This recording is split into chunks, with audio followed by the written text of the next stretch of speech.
April 12, 1945, north of Hereford, Texas. The morning wind came dry off the high plains and lifted red dust into ribbons that clung to every surface of the convoy. Canvas flaps snapped on two 1-2-ton GMC CCKW trucks, their engines droning at a steady crawl past windmills and silage towers. In the rear benches sat women who had been anti-aircraft auxiliaries, nurses, and clerks taken the previous summer near Cherbourg. Processed through depots in Normandy and shipped west in a Liberty vessel, they had learned to expect shackles at every stop. When the gatehouse finally rose from the heat shimmer, the first shock was not the clatter of chains but a burst of easy laughter. Texan guards with M1 carbines slung loose, calling Guten Morgen in crooked syllables. Beyond the wire, the unmistakable whinny of horses carried over alfalfa fields, and a gust brought the clean mix of hay and mesquite. By 1,000 hours they were registered, medically checked, and issued numbered tags and camp rules under the 1929 Geneva Convention. By noon, a sergeant explained they would be paid in canteen coupons, 80 cents a day for work details.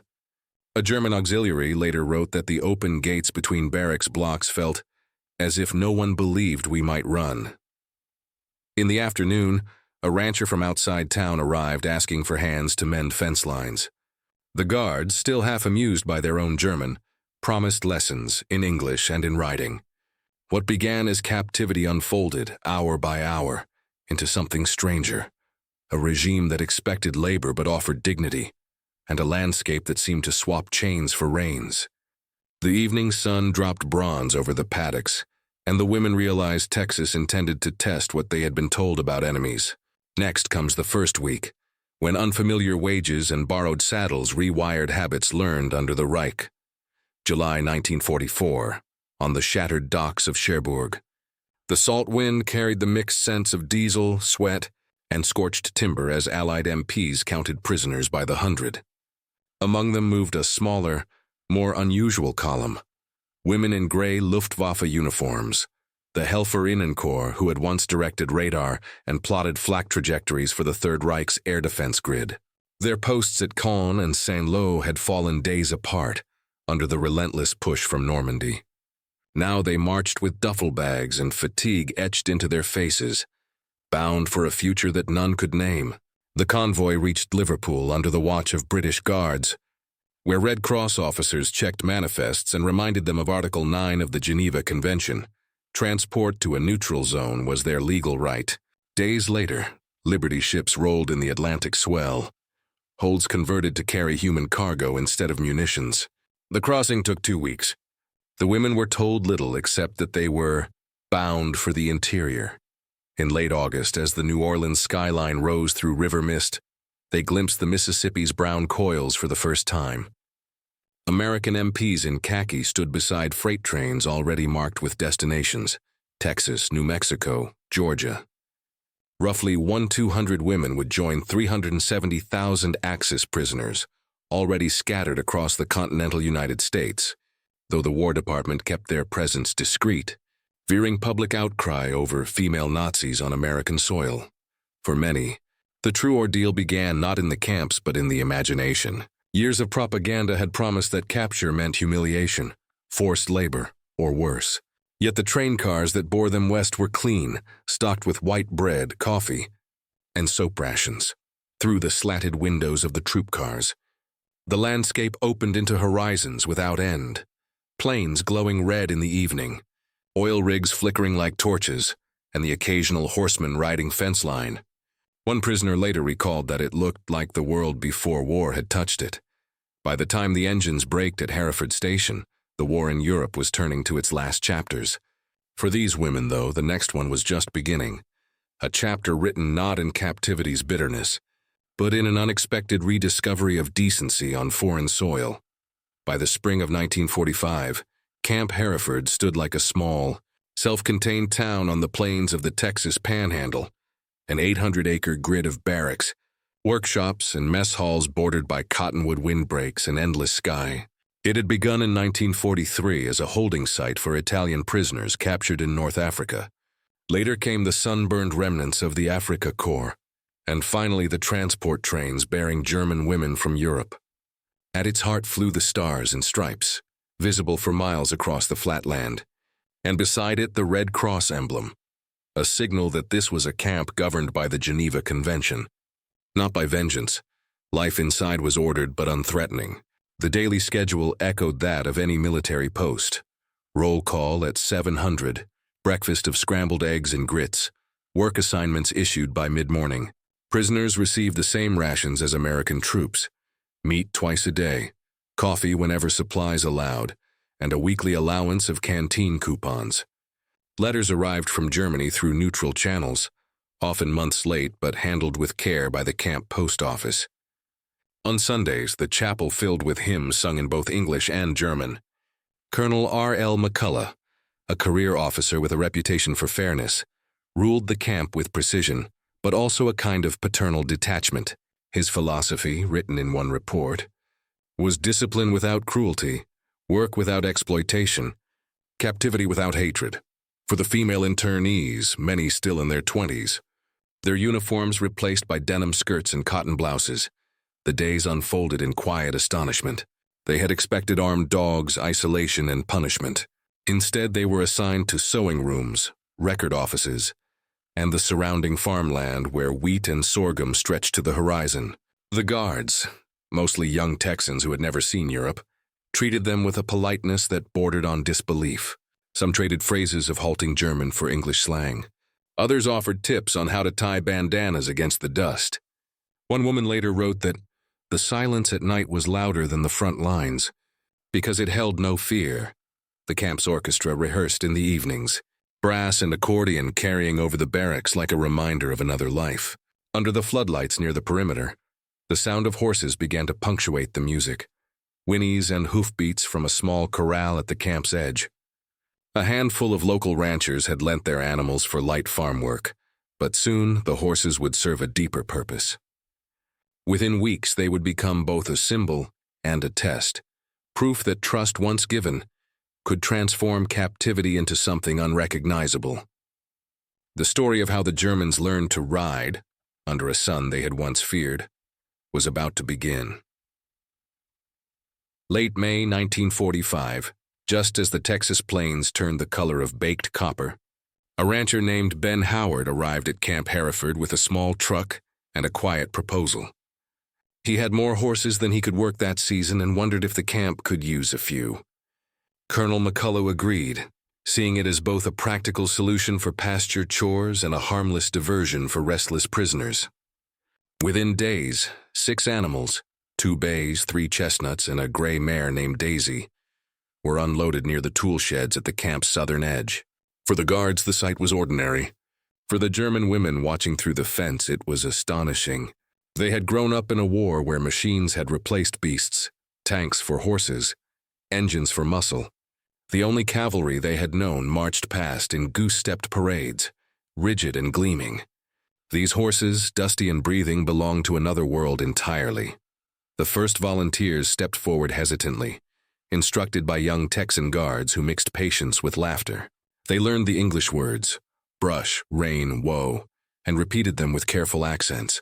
Grooming came before riding. The women stood close enough to feel the animal's heat, to smell the mixture of hay and sweat, and to sense the quiet intelligence behind those dark eyes. It was work that asked for trust, not obedience, and it changed the rhythm of the camp. The clang of gates and commands gave way to softer sounds, bristles across flanks, the thud of hooves on red clay, voices rising in half German, half English song. One American guard noted in his diary that they look freer on horseback than some of our own recruits. For women who had lived through bombardment and surrender, these creatures became emblems of peace, living proof that gentleness required no permission. Letters home spoke of Texan kindness and horses that teach without words. The war had turned them into prisoners, but the horses reminded them they were still human. Soon those same animals would carry them beyond the wire itself, where the boundary between captor and captive began to blur. June 1945. The Panhandle sun shimmered like a brass plate over the horizon, as the last telegraphs from Europe confirmed what everyone already sensed. The war was over.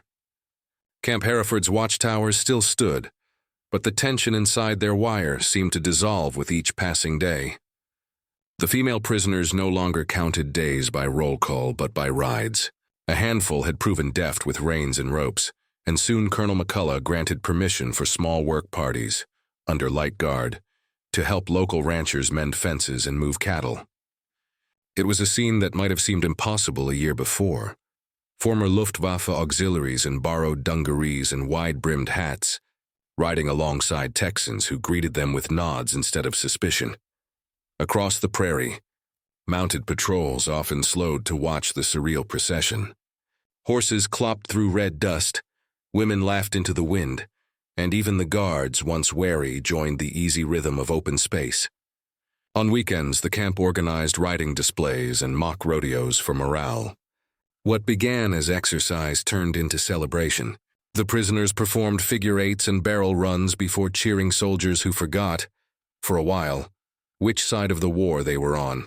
Trust, that fragile currency of captivity, had become a way of life. Letters leaving Hereford carried a new tone. One woman wrote, "Here I learned again how to laugh without fear." Another described the kindness of cowboys who treated them not as enemies but as neighbors. Locals visiting the fence to trade vegetables or tobacco remarked that the German women looked more like exchange students than prisoners. The boundaries, geographical and emotional, had begun to blur. Riding across the endless plains, reins in their hands and sunlight on their backs, the women felt a freedom that no victory could buy.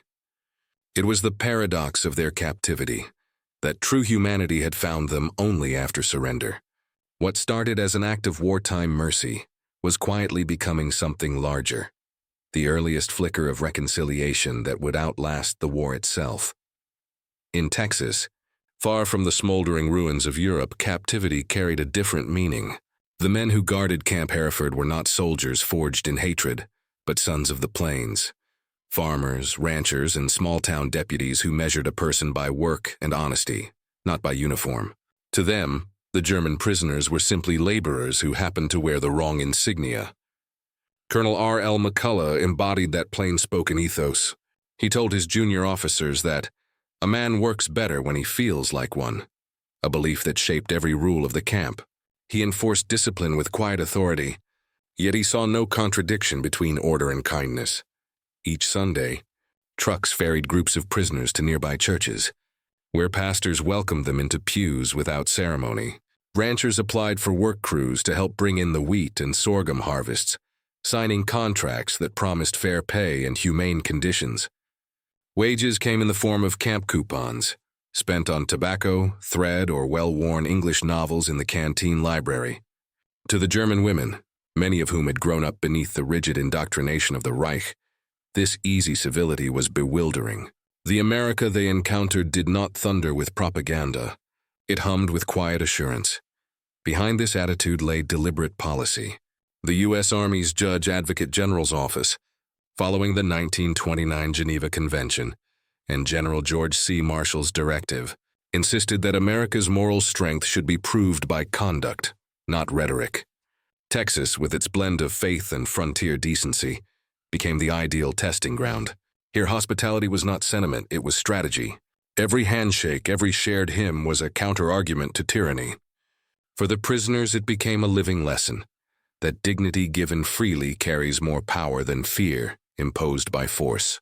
The Texas Miracle of Captivity, as some later called it, had begun not with ideology, but with simple human decency. By midsummer 1945, the small post office inside Camp Hereford became a lifeline between two worlds. Every week, Red Cross clerks sorted hundreds of envelopes bearing the stilted handwriting of prisoners of war, some addressed to ruined towns in Saxony, others to villages along the Rhine where mail had not arrived in months. Each letter passed through layers of censorship, American, Swiss, then German. Yet even with blacked-out lines and clipped phrases, the women's words carried something subversive: gentleness. "We live among cowboys," one wrote, "and they trust us with animals worth more than our uniforms." Another described the chapel's quiet light, and an American pastor who lends me a Bible printed in my own tongue. The letters did not read like messages from captives but from witnesses to a different civilization. They spoke of coffee shared at dawn, of laughter during English lessons, of horses that seemed to understand loneliness. To families crouched under the weight of occupation and loss, these accounts felt impossible. How could the enemy treat German prisoners with decency when their own government had preached the opposite? Yet Allied intelligence recognized their quiet power and allowed them to flow unimpeded. Each envelope was, in effect, a weapon of truth, undermining years of Nazi propaganda about the barbarity of Americans. By late summer, interrogators in Europe began hearing strange rumors among captured German soldiers that prisoners in America ate well, worked freely, even rode horses. Tracing the source led back to Hereford and its female internees. Without realizing it, their weekly letters had become instruments of diplomacy, shaping perceptions one inked line at a time. When repatriation finally neared, the women prepared to leave behind not just a camp, but a chapter of humanity that Hitler's speeches had never imagined. January 1946. Thin frost glazed the rails outside Camp Hereford as the whistle of the Santa Fe locomotive broke the dawn. The war had been over for months, and the United States was finally fulfilling its Geneva promise, repatriation. For the women who had arrived 2 years earlier under guard and suspicion, departure came with an ache they hadn't expected. They packed the same duffel bags that had once carried fear, now filled with mementos, pocket Bibles, sketches of horses, pressed blue bonnets folded between Red Cross forms. At the stables, a few lingered, stroking the necks of the animals they had learned to trust. The horses bore German nicknames now: Liesel, Blitz, Traum. One mare nickered softly as if sensing goodbye. Locals gathered along the road leading to the depot. Ranch wives brought loaves of bread wrapped in wax paper. Children waved small flags without irony. The guards, many no older than the prisoners themselves, offered handshakes instead of salutes. The convoy moved out under a pale sky, bound first for New Orleans by rail, then across the Atlantic to Bremerhaven aboard troop transports. The same ocean that had once carried them into captivity now carried them home. But the closer they drew to Germany, the heavier the journey became. Through frost-clouded portholes, they saw Europe's coastline blackened and broken. Cities lay in rubble. Stations stood roofless. Families waited in lines for bread. One woman later wrote, "Texas felt more civilized than Berlin." For all its fences, Hereford had been a place of order, of laughter, of human regard, a world intact. Some wrote back to their American friends, enclosing prairie flowers or pencil drawings of their horses, reminders of the decency they had found among strangers. Their testimonies did not go unnoticed. Allied intelligence recorded how these women's stories quietly weakened the myths of Nazi propaganda, proving that kindness could outlast conquest. In a war remembered for its cruelty, their homecoming marked something gentler, a victory measured not in battles won, but in humanity restored. Across Texas in 1945, the landscape of captivity stretched wider than most Americans realized. While Camp Hereford housed its small population of German women, tens of thousands of male prisoners were scattered through the state's cotton fields, canneries, and road crews. They rose before sunrise to the sound of diesel trucks and the call of foremen, earning small wages under contracts that mirrored civilian labor laws. Though the work was hard and the days long, the conditions followed the same standard that defined Hereford: rations equal to U.S. soldiers, medical treatment for the sick, and Sunday recreation with soccer or music. For men who had expected humiliation, the fairness was disarming. Yet it was the women's camp that captured imaginations on both sides of the wire. Word spread quickly through the men's compounds that female auxiliaries in Hereford were being taught to ride horses, that they wore wide-brimmed hats and worked ranch pastures instead of factories. Many dismissed it as rumor, a story too strange to believe. When confirmed, disbelief gave way to quiet admiration and a challenge. Guards in the men's camps began using the comparison to keep order. If the women can behave, so can you. Reports later noted an observable rise in morale and cooperation among the men, proof that respect, once modeled, could ripple outward even through barbed wire. The Texas system soon became the blueprint for POW management throughout the southern states.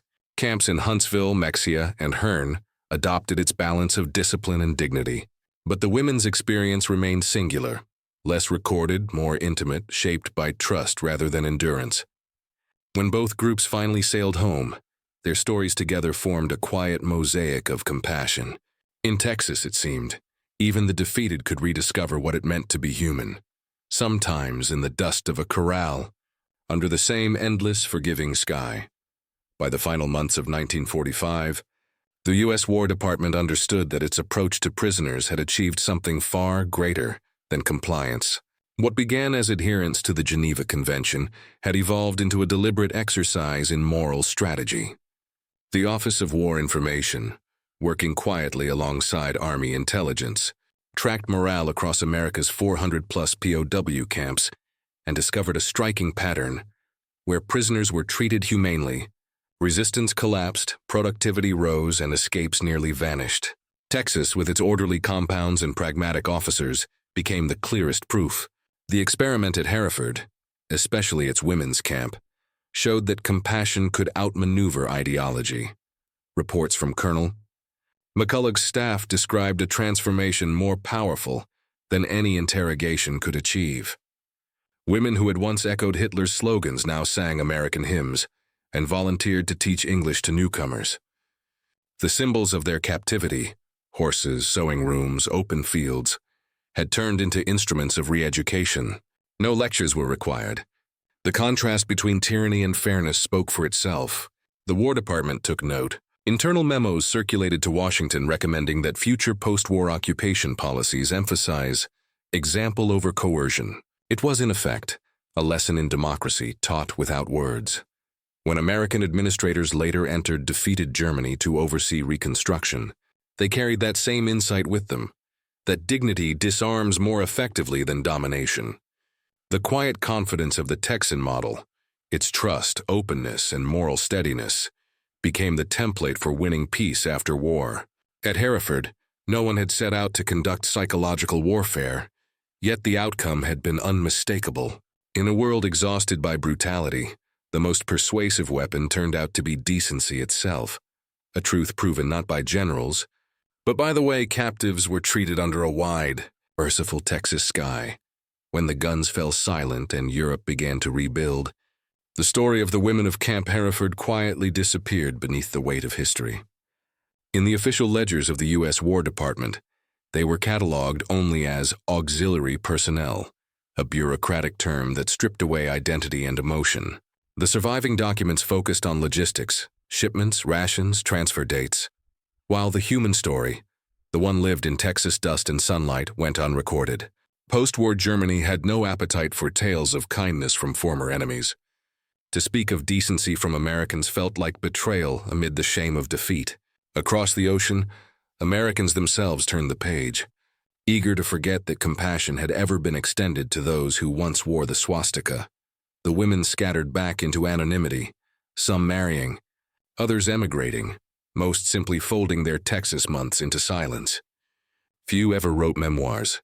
A handful of fragments endured. A black-and-white photograph of smiling German women astride horses near the Hereford fence line.